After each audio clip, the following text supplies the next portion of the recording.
আসসালামু আলাইকুম সুপ্রিয় শিক্ষার্থীবৃন্দ, আশা করি তোমরা সবাই ভালো আছো। আমিও আলহামদুলিল্লাহ ভালো আছি।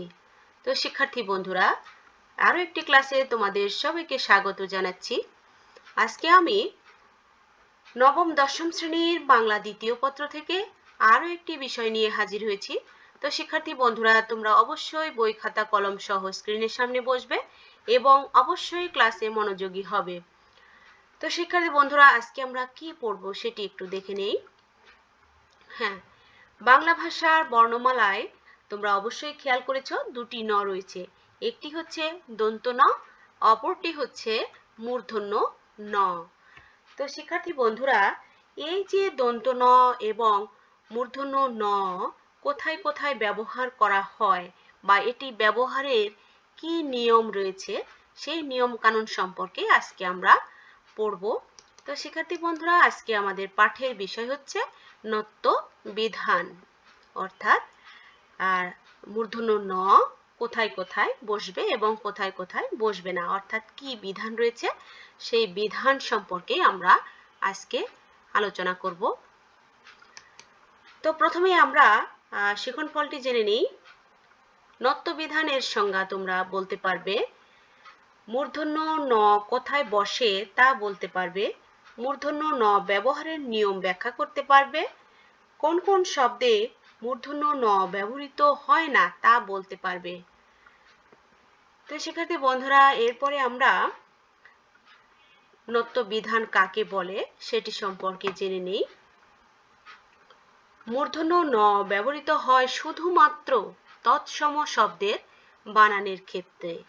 এটি আমাদেরকে অবশ্যই মনে রাখতে হবে, শুধুমাত্র তৎসম শব্দের বানানের ক্ষেত্রে আমাদের মূর্ধন্য ন বসবে।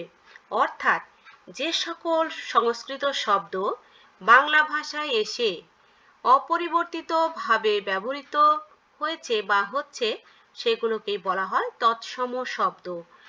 আর এই তৎসম শব্দের বানানেই কেবল ব্যবহৃত হয় মূর্ধন্য ন। তৎসম শব্দের বানানে মূর্ধন্য ন এর সঠিক ব্যবহারের নিয়মই হচ্ছে নত্য বিধান। তো শিক্ষার্থী বন্ধুরা, তোমরা নিশ্চয়ই বুঝতে পেরেছো, শুধুমাত্র তৎসম শব্দে আমাদের মূর্ধন্য ন ব্যবহার করা হয়, অর্থাৎ তৎসম শব্দের বানানে মূর্ধন্য ন এর যে সঠিক ব্যবহারের নিয়ম সেটি হচ্ছে নত্য বিধান। তো এরপরে আমরা মূর্ধন্য ন ব্যবহারের নিয়ম কানুন জানবো, অর্থাৎ কোথায় কোথায় বসবে সেটি আমরা জানবো। প্রথম নিয়মের মধ্যে আমাদের রয়েছে, ট বর্গীয় বর্ণের পূর্বে যুক্ত দন্ত ন মূর্ধন্য ন হয়, যেমন কণ্টক, তারপর রয়েছে কণ্ঠ, কাণ্ড, ঘণ্টা ইত্যাদি শব্দ। তো আমরা ছবিতেও দেখতে পাচ্ছি ঘণ্টা শব্দটিতে আমাদের ট বর্গীয় ট রয়েছে, সেজন্য মূর্ধন্য ন ব্যবহার করা হয়েছে। এছাড়া কণ্টক, কণ্টক কণ্টক শব্দের অর্থ হচ্ছে কাঁটা। তো কণ্টক শব্দটি কিন্তু আমাদের তৎসম এবং এই কণ্টক শব্দেও কিন্তু ট এর সাথে যুক্ত বর্ণ হিসেবে মূর্ধন্য ন ব্যবহার করা হয়েছে। এরপরে লণ্ঠন, লণ্ঠন শব্দটির সাথেও মূর্ধন্য ন ব্যবহার করা হয়েছে ঠ এর যুক্ত বর্ণ হিসেবে। এরপরে আমরা দেখছি অগ্নিকাণ্ড শব্দেও কিন্তু কাণ্ড অংশের সাথে ড এর সাথে কিন্তু যুক্ত বর্ণ হিসেবে এখানে মূর্ধন্য ন বসেছে। তো শিক্ষার্থী বন্ধুরা, তোমরা অবশ্যই মনে রাখবে, তৎসম শব্দের ট বর্গীয় বর্ণের সাথে সবসময় মূর্ধন্য ন ব্যবহার করা প্রয়োজন বা ব্যবহার করতে হবে। এরপরের নিয়ম হচ্ছে, যদি কোন শব্দের বানানে র, রফলা, রেফ, রি, মূর্ধন্য স, ক্ষীয় থাকে তাহলে মূর্ধন্য ব্যবহার করতে হবে। যেমন বর্ণ শব্দটি, তারপর রয়েছে তৃণ, ঋণ, ভাষণ, ক্ষণ। এরপরে দর্পণ শব্দেও কিন্তু আমাদের মূর্ধন্য ন ব্যবহার করা হয়েছে। এরপরে তৃণ শব্দের সাথেও আমাদের মূর্ধন্য ন বসেছে, কারণ তয়ের সাথে এখানে রিকার যোগ হয়েছে।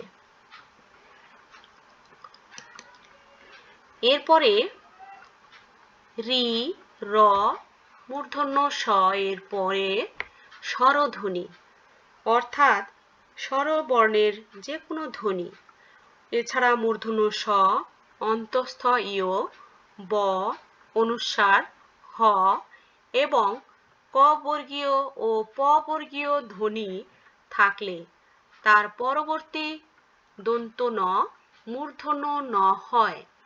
যেমন কৃপণ, কৃপণ শব্দের সাথে এখানে মূর্ধন্য ন ব্যবহার করা হয়েছে। এখানে আমাদের কয়ের সাথে রিকার এবং প থাকার কারণে শেষে আমাদের মূর্ধন্য ন হয়েছে। এরপরে হরিণ শব্দটির সাথেও আমাদের মূর্ধন্য ন যোগ হয়েছে, কারণ এখানে র এর পরে রস্বই আছে, এরপরে আমাদের মূর্ধন্য ন ব্যবহার করা হয়েছে। এরপরে অর্পণ শব্দটিতে যদি আমরা বিশ্লেষণ করি তাহলে পাই এখানে রেফ বা র এর সংক্ষিপ্ত রূপ রয়েছে, এরপরে প রয়েছে, এরপর পয়ের সাথে অ যুক্ত আছে, সেজন্য এখানে মূর্ধন্য ন ব্যবহার করা হয়েছে। এরপরে আমরা দেখছি লক্ষণ শব্দটাকে।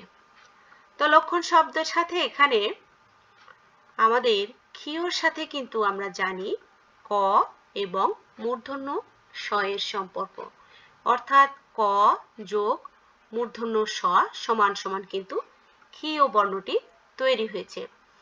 তো শিক্ষার্থী বন্ধুরা, এরপরে ও আছে এবং শেষে মূর্ধন্য ন যোগ হয়েছে।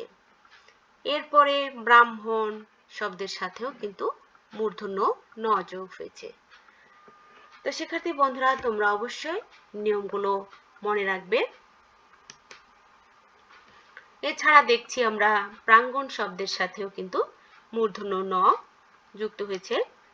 এছাড়া রোপণ শব্দেও কিন্তু আমাদের মূর্ধন্য ন ব্যবহার করা হয়েছে। তো শিক্ষার্থী বন্ধুরা, এরপরে কিছু শব্দ আছে যেমন উত্তর, পর, পার, চন্দ্র, রাম, নার, রবীন্দ্র, রূপ এসব শব্দের সাথে আয়ন প্রত্যয় বসে, তবে আয়নের দন্ত ন মূর্ধন্য ন হবে। যেমন উত্তরায়ণ, নারায়ণ, রবীন্দ্রায়ণ ইত্যাদি শব্দ। তো শিক্ষার্থী বন্ধুরা, তোমরা অবশ্যই এই নিয়মটিও মনে রাখবে। এখানে উত্তর, পর, পার, চন্দ্র, রাম, নার, রবীন্দ্র, রূপ এই অংশের সাথে যদি আয়ন প্রত্যয় যোগ হয়, সেখানে কিন্তু আয়নের দন্ত ন মূর্ধন্য নয়ে পরিণত হয়। এরপরে আমরা কতগুলো শব্দ আছে বাংলা ভাষায় যেগুলো স্বভাবতই মূর্ধন্য ন ব্যবহার করা হয়ে থাকে, অর্থাৎ এগুলো কোনো নিয়মের মধ্যে না পড়লেও এগুলোর সঠিক বানানে মূর্ধন্য ন এর ব্যবহার সঠিক। এগুলো স্বভাবতই ব্যবহার করা হয়ে থাকে, এগুলো কোনো নিয়মের মধ্যে পড়ে না।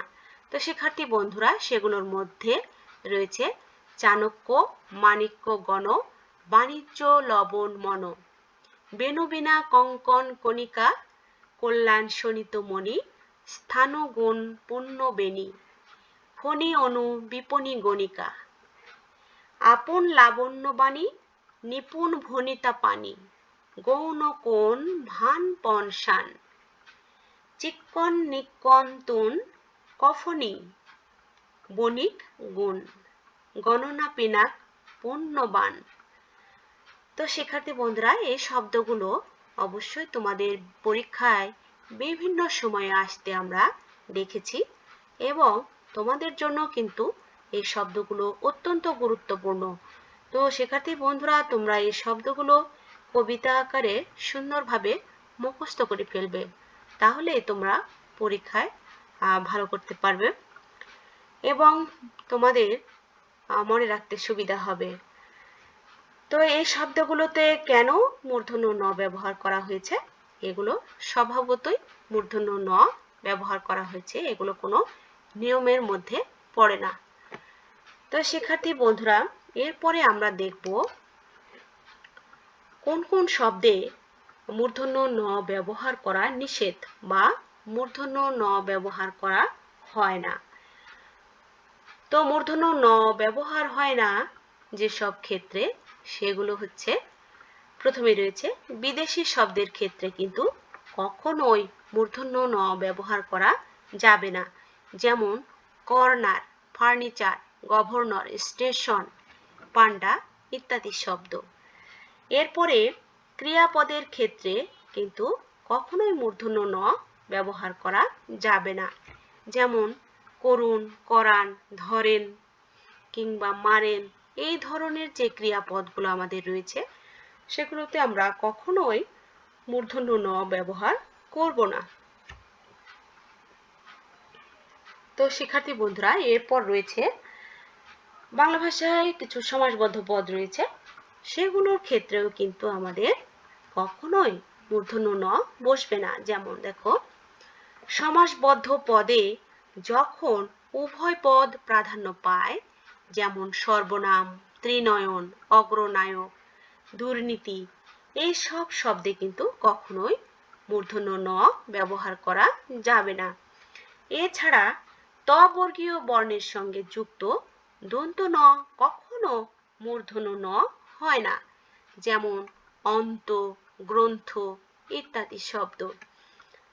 তো শিক্ষার্থী বন্ধুরা, আমাদের কোন কোন ক্ষেত্রে মূর্ধন্য ন ব্যবহার করতে হবে এবং কোন কোন ক্ষেত্রে ব্যবহার করা যাবে না, দুটোই কিন্তু খুব গুরুত্বপূর্ণ বিষয়।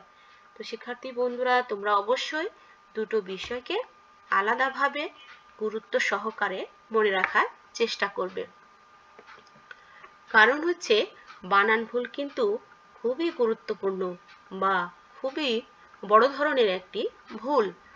তো শিক্ষার্থী বন্ধুরা, তোমরা অবশ্যই বানানের ক্ষেত্রে সচেতন হবে এবং সেই সচেতনতার ক্ষেত্রে অবশ্যই আমাদেরকে নত্যবিধান সম্পর্কে জানতে হবে।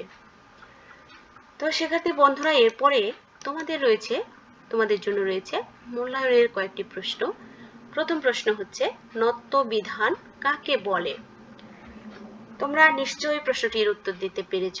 তারপরে বলছি, তৎসম শব্দের বানানে দন্ত নয়ের ক্ষেত্রে মূর্ধন্য ন ব্যবহারের যে বিধান বা নিয়ম রয়েছে, সেই বিধান বা নিয়মটাই হচ্ছে নত্যবিধান। এরপরে কোন ধরনের শব্দের বানানে মূর্ধন্য ন হয়? শিক্ষার্থী বন্ধুরা, তোমরা নিশ্চয়ই এটিও পেরেছ। হ্যাঁ, তৎসম শব্দের বানানে মূর্ধন্য ন ব্যবহার করা হয়। এরপরে প্রশ্ন রয়েছে তোমাদের জন্য, কোন বর্গীয় বর্ণের সাথে মূর্ধন্য ন যুক্ত হয় না? হ্যাঁ শিক্ষার্থী বন্ধুরা, ত বর্গীয় বর্ণের সাথে মূর্ধন্য ন যুক্ত হয় না। তো শিক্ষার্থী বন্ধুরা, তোমরা অবশ্যই আজকের এই পাঠ মনোযোগ সহকারে দেখেছ এবং অনেক কিছু শিখতে পেরেছ। তো কতটুকু শিখতে পেরেছ সেজন্যই আমি তোমাদের জন্য রেখেছি একটি বাড়ির কাজ। তো শিক্ষার্থী বন্ধুরা, বাড়ির কাজে রয়েছে, নিচের শব্দগুলো শুদ্ধ করে লিখো। লবণ, জার্মান, বর্ণ, হরিণ, তৃণ, ঘণ্টা, কৃপণ, কোরআন, এর শব্দগুলোর শুদ্ধ রূপ তোমরা লিখবে। এছাড়া 2 নম্বর প্রশ্নে রয়েছে, সমাসবদ্ধ পদে নত্যবিধানের নিয়ম খাটে না এমন 5টি উদাহরণ দাও। অর্থাৎ এমন 5টি উদাহরণ তোমরা লিখবে। তো শিক্ষার্থী বন্ধুরা, আজকের মতো এখানে শেষ করছি। তোমরা সবাই ভালো থাকবে, সুস্থ থাকবে, সবাই নিশ্চয়ই পড়াশোনা করবে ভালোভাবে। তো তোমাদের সবাইকে অনেক অনেক ধন্যবাদ।